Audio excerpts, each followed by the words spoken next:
Hoje nós encontramos que Jesus atravessou para o lado de Genazaré. No domingo passado nós vimos que foi uma grande tempestade. E hoje vemos que ele retorna para o lado de Cafarnaum. E quando chega em Cafarnaum, tem uma numerosa multidão e Jesus fica na praia. O que significa dizer que ele ficou na praia? Significa dizer que Jesus estava misturado com todo mundo. Jesus está no meio do povo. Jesus está no meio da humanidade. E vem o chefe da sinagoga, Jairo. A palavra Jairo no hebraico significa Deus, a santidade de Deus brilhará. E pede: Senhor, minha filhinha está nas últimas. Vem colocar as mãos sobre ela para que ela sare e viva. E Jesus se direciona. Mas, de repente, Jesus sentiu que uma força saía dele e ele pergunta: quem me tocou?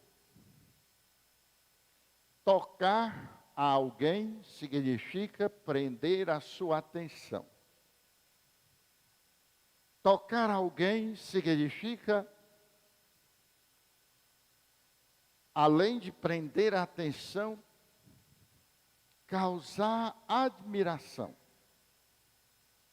Jesus prendeu sua atenção e ficou admirado. E pergunta: quem me tocou? Os discípulos acharam que Jesus estava pirando, porque todo mundo se empurrando e ele pergunta: quem me tocou? Por que será que Jesus quis fazer isso? Porque ele não simplesmente foi e deixou a mulher curada para trás?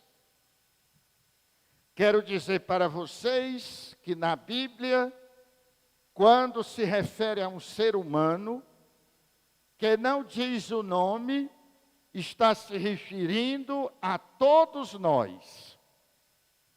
Portanto, a situação daquela mulher é a minha, é a sua, é de toda a humanidade. Hoje nós encontramos aí duas mulheres. Uma que sofre há 12 anos e uma que morre e se reanima com 12 anos.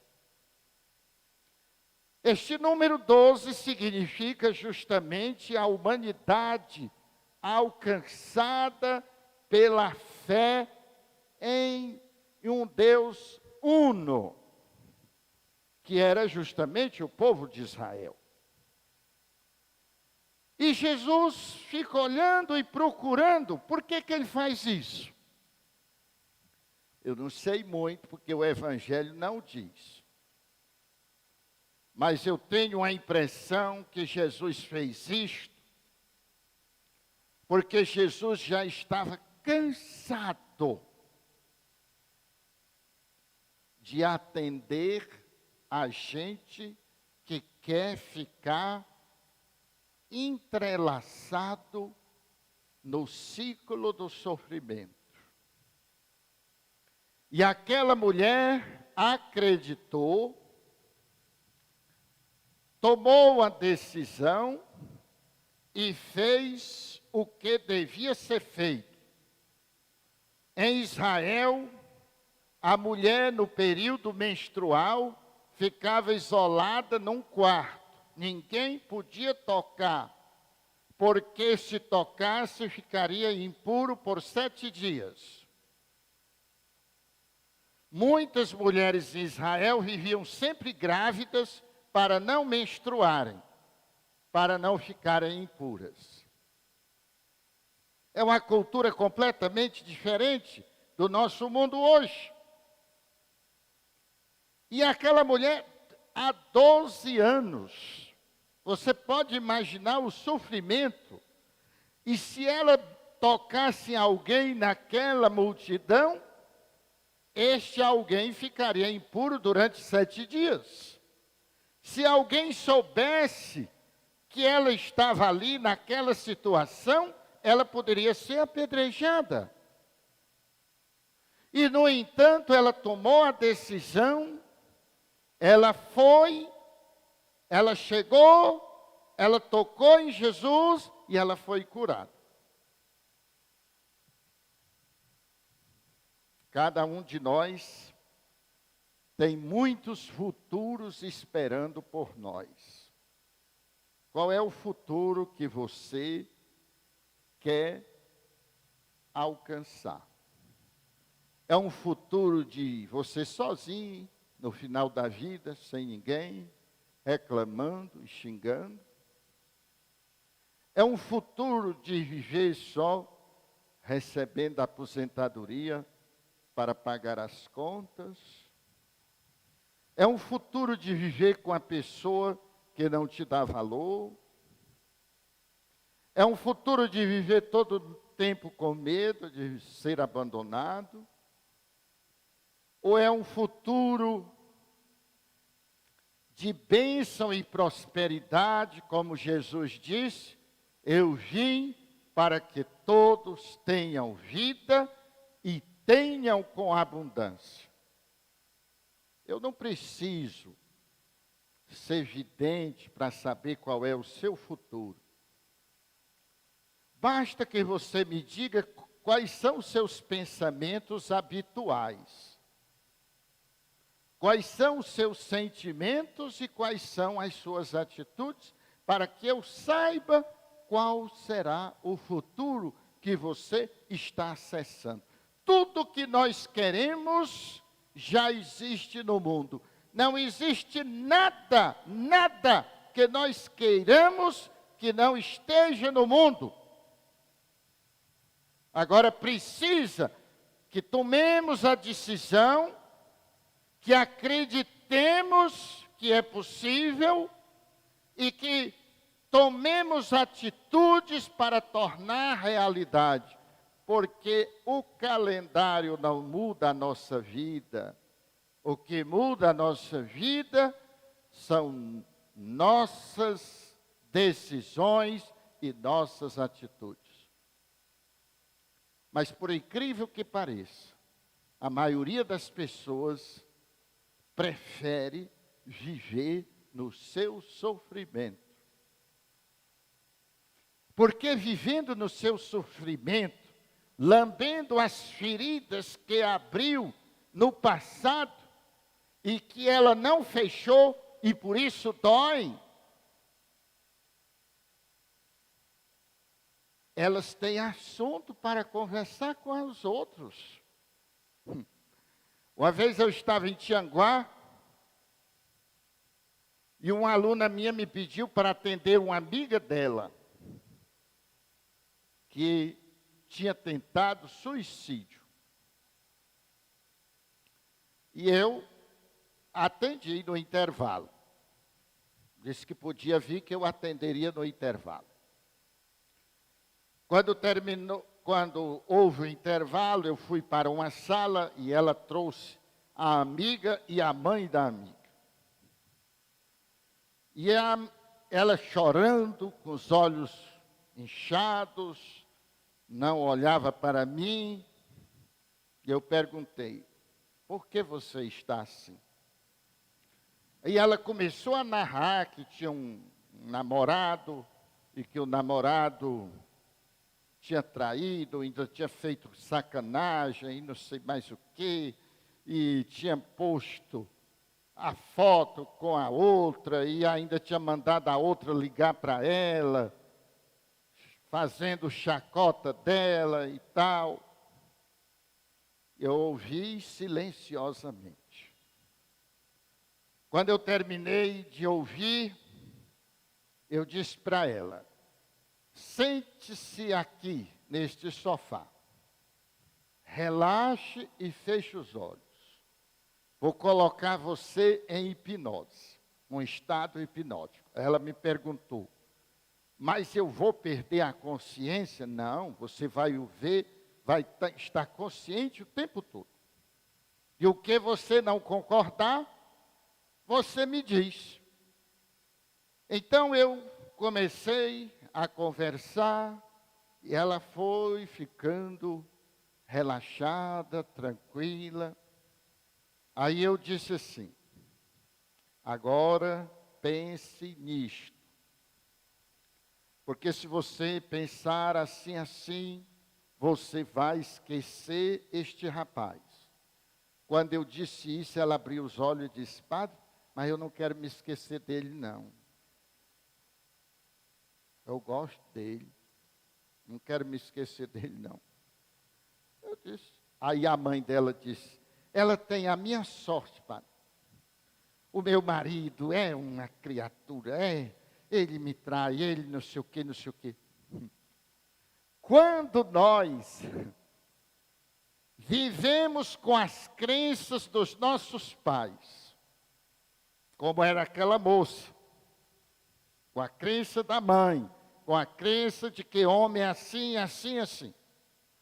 Quando nós vivemos com as crenças sociais, que somente é de contar sofrimento, de contar problemas, e aí você tem muito assunto. E quando nós ainda nos enganchamos nas nossas crenças pessoais, quando nós temos uma experiência e absolutizamos que dali para frente o mundo é sempre assim, aí não tem saída.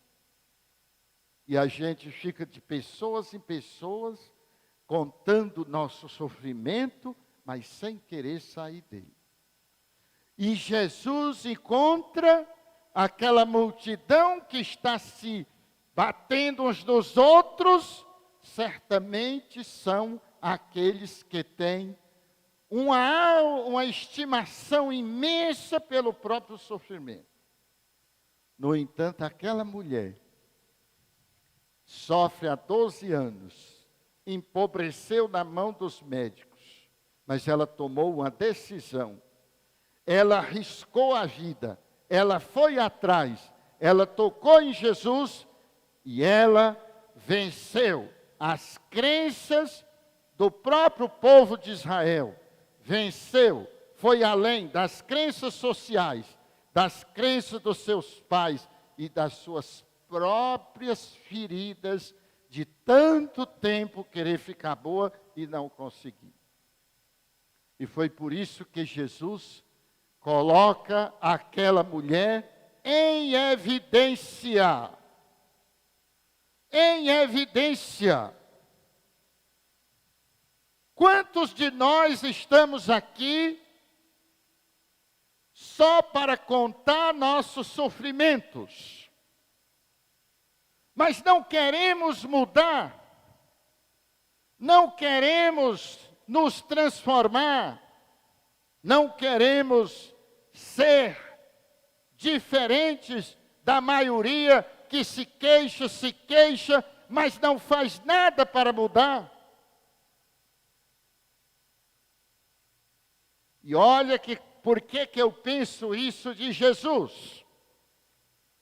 Porque quando Jesus se dirige para a casa de Jairo, ele não quer ninguém com ele, a não ser Tiago, Pedro e João. E quando chega lá que tem outra multidão, ele também não quer a multidão. Muitos de nós não queremos mudar, porque nós não queremos abandonar a multidão que reclama. A multidão que todo dia conta as mesmas histórias, que não tem jeito, que nada dá certo, que a vida é assim mesmo, que tudo é muito difícil, que pobre não tem valor, que não sei isso, que não sei aquilo. Jesus teve a coragem de abandonar a multidão que não acreditava nele. E enquanto você não tiver a coragem de abandonar aqueles que não acreditam em você, você não sairá do lugar. Você estará sempre reclamando, chorando, enganchado nos seus sofrimentos, nas feridas que você fez em você e você não quer curar porque você precisa de assunto para contar aos outros, para provocar nos outros uma chamada de atenção, para se fazer de vítima. Jesus, quando entra e vai ao encontro da menina que também não tem nome, o que significa dizer que muitos de nós que achamos que estamos vivos, estamos mortos dos nossos próprios problemas, que não queremos resolver. E Jesus vê as pessoas caçoando, o que ele faz? Sai do meio delas, entra só com o pai e a mãe da menina, e Pedro e Tiago, João. Interessante, Pedro, Tiago, João, Jesus são 4. O pai e a mãe 5 e a menina 7. Que significa a plenitude da ação divina no mundo. E Jesus pega na menina, e ele também não poderia pegar, porque ficaria impuro também 7 dias. E diz: levanta-te, menina. E ela levantou-se.